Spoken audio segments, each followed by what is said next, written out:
السلام علیکم ناظرین، آپ دیکھ رہے ہیں ڈرامہ سیریل جوڑواں، جس کی آنے والی ایپیسوڈ بہت ہونے والی ہے انٹرسٹنگ۔ آپ دیکھیں گے کہ عادل آتا ہے مظہر کے پاس اور کہتا ہے کہ ماموں میں نے آج سارا کو کسی لڑکے کے ساتھ دیکھا ہے، تو اس پر مظہر کو غصہ آ جاتا ہے عادل پر، اور عادل کو کہتا ہے کہ تم ایسی باتیں کیوں کر رہے ہو، میں جانتا ہوں کہ تم میری بیٹی پر الزام لگا رہے ہو تاکہ میں اس پر غصہ کروں اور اس کو ماروں اور غصے میں آ کر تمہارے ساتھ اس کی شادی کروا دوں، اور ایسا کبھی بھی نہیں ہو سکتا۔ تم جانتے ہو کہ میں اپنی بیٹی پر بہت اعتبار کرتا ہوں اور میری بیٹی کوئی ایسا کام نہیں کر سکتی جو میری مرضی کے خلاف ہو۔ تو اس پر عادل کہتا ہے کہ ماموں میں سچ کہہ رہا ہوں، اور آپ کیوں ایسے کہہ رہے ہیں کہ میری شادی سارا کے ساتھ نہیں ہو سکتی؟ آپ جانتے ہیں کہ میں بچپن سے اسے پسند کرتا ہوں، لیکن میں ابھی آپ کو بتا نہیں سکا کیونکہ میں اپنی ماں کی وجہ سے آپ کو نہیں بتا سکا۔ تو اس پر مظہر کہتا ہے تو یہی میں تمہیں کہہ رہا ہوں کہ تم میری بیٹی سے دور رہو، اور یہ سوچنا بھی نہیں کہ میں تمہاری شادی اس سے کرواؤں گا، کیونکہ میری بیٹی کبھی بھی تمہاری بیوی نہیں بن سکتی، کیوں نہ کہ جو تمہاری ماں اور تمہاری بہن نے میری بیٹی کے ساتھ سلوک کیا ہے۔ تم جانتے ہو کہ جس عورت نے سکی بھتیجے کے ساتھ ایسا سلوک کرتی ہے، جب وہ تمہاری بیوی بن جائے گی تو تب وہ تمہاری ماں اس کے ساتھ کیا سلوک کرے گی، اسی لیے میں کہتا ہوں کہ اس کے بارے میں تم سوچنا چھوڑ دو۔ تو اس پر عادل کہتا ہے کہ ماموں آپ صحیح کہہ رہی ہیں، میری ماں کا سارا قصور ہے، لیکن میرا اس میں کیا قصور ہے؟ میں تو سارا کو پسند کرتا ہوں اور اس کے بغیر نہیں رہ سکتا۔ آپ جانتے ہیں میں سارا کے لیے کچھ بھی کر سکتا ہوں۔ تو وہ کہتا ہے کہ بس اس سے آگے کوئی بات نہیں کرنی، بس میں نے تمہیں بتا دیا ہے کہ میری بیٹی سارا سے تم دور رہو تو دور رہو۔ تو اس پر وہ کہتا ہے کہ ماموں ایسا مت کریں، مجھ پر اتنا بڑا ظلم مت کریں، میں سارا کے بغیر نہیں رہ سکتا، آپ جیسا کہیں گے میں ویسا کروں گا۔ کیا میں ایک اچھا لڑکا نہیں ہوں؟ کیا میں ایک اچھا انسان نہیں ہوں کہ میں سارا کا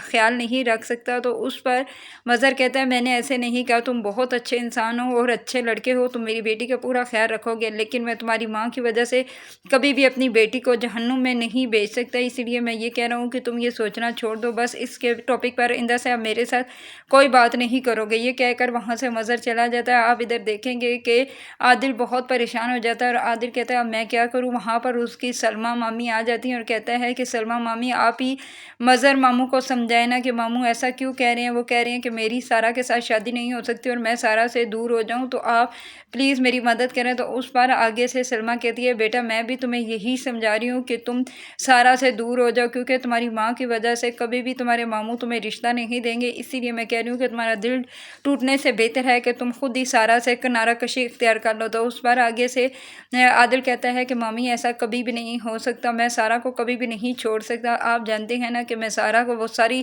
حقوق اور عزت دوں گا جو اس کا حق ہوگا، میں کبھی بھی اپنی ماں کی طرح اس کو ذلیل و خوار نہیں کروں گا، پلیز بس آپ میری مدد کریں، بس ماموں کو سمجھائیں، انہوں نے بتائیں کہ میں کتنا سارا سے محبت کرتا ہوں۔ تو اس پر اس کی مامی کہتی ہے کہ بھائی میں کچھ بھی عادل نہیں کر سکتی، تمہارے ماموں نے جو فیصلہ کر لیا وہ کر لے، وہ تو یہ کہتے ہیں کہ جہاں سارا کہے گی میں وہیں اس کی شادی کروں گا، اس پر اب میں کوئی زبردستی نہیں کروں گا، جو کیونکہ میری بیٹی کی زندگی ہے وہ جیسا چاہے گزار سکتی ہے، اسی لیے انہوں نے اپنی بیٹی سارا کو پوری آزادی دی ہوئی ہے۔ تو اس پر عادل کہتا ہے کہ ٹھیک ہے میں ایک دن ماموں کو منا ہی لوں گا اور میں سارا کی شادی کہیں بھی نہیں ہونے دوں گا۔ ادھر آپ دیکھیں گے کہ عادل اپنی ماں کے پاس جاتا ہے اور اپنی ماں کو کہتا ہے کہ آپ کی وجہ سے آج ماموں مجھے رشتہ نہیں دے رہے، میں کیوں نہیں کہ آپ نے جو ظلم اور زیادتیاں سارا کے ساتھ کیے اس کی وجہ سے ماموں مجھے بھی سارا سے دور کر رہی ہیں، اگر میں سارا سے دور ہوا تو امی آپ جانتی ہیں میں جی نہیں سکوں گا، اسی لیے میں کہہ رہا ہوں آپ خود جا کے ماموں سے بات کریں تاکہ وہ مجھے سارا کا رشتہ دے دیں۔ تو وہ کہتی ہے کہ ٹھیک ہے بیٹے تم پریشان مت ہو، میں جا کے مظہر بھائی سے بات کروں گی اور انہیں سمجھاؤں گی کہ اگر جو بھی غلطیاں ہو گئیں وہ ہو گئیں، لیکن اب میں سارا کو بہت پسند کرتی ہوں اور اسے میں بہت خوش رکھوں گی، اگر وہ میری وجہ سے میرے بیٹے کا دل مت توڑیں۔ تو وہ جب آپ دیکھیں گے جب جاتی ہے اپنے بھائی کے پاس مظہر بھائی کے پاس تو کہتی ہے مظہر بھائی آپ کیوں پریشان ہیں، آپ کو کیوں ڈر ہے کہ میں آپ کی بیٹی کے ساتھ برا سلوک کروں گی؟ میں جانتی ہوں کہ میں نے بہت سی غلطیاں کی لیکن اب میں سدھر چکی ہوں، میں اب سارا کو بہت پسند کرتی ہوں، اور دوسری بات کہ عادل سارا کے بغیر نہیں رہ سکتا، پلیز آپ مت یہ کہیں کہ آپ سارا کا رشتہ عادل کو نہیں دیں گے۔ تو اس پر آگے سے مظہر کہتا ہے کہ میں ایک بار پہلے بھی عادل کو یہ بات سمجھا چکا ہوں کہ اس ٹاپک پہ میں کوئی بات نہیں کرنا چاہتا، اسی لیے میں تمہیں بھی یہی کہہ رہا ہوں کہ اندر سے یہ رشتے کی بات میرے سامنے مت کرنا۔ میں نے تمہیں پہلے بھی کہہ دیا ہے کہ اب جہاں میری بیٹی کہے گی میں وہاں ہی اس کی شادی کروں گا، میں اس پر کوئی زور زبردستی نہیں کروں گا۔ تو اس پر آگے سے کہتی ہے فرحت کہ آپ تو بھائی صاحب پسند کی شادی کے خلاف تھے، اور آج بیٹی کے لیے آپ یہ کہہ رہی ہیں کہ آپ اسے پسند کی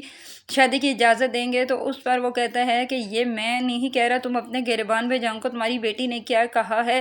کیا ہے، تو اسی طرح اگر میری بیٹی بھی مجھے بتا دیتی ہے تو اس میں کوئی حرج نہیں ہے، میں خود اپنی بیٹی کی وہیں شادی کراؤں گا جہاں وہ پسند کرتی ہے، اسی لیے تم یہاں سے چلی جاؤ اور اس چیز کو بھول جاؤ کہ میں تمہیں اپنی بیٹی کا رشتہ دوں گا۔ وہ وہاں سے اٹھ کر چلی جاتی ہے۔ دوسری طرف آپ یہ بھی دیکھیں گے کہ سرمد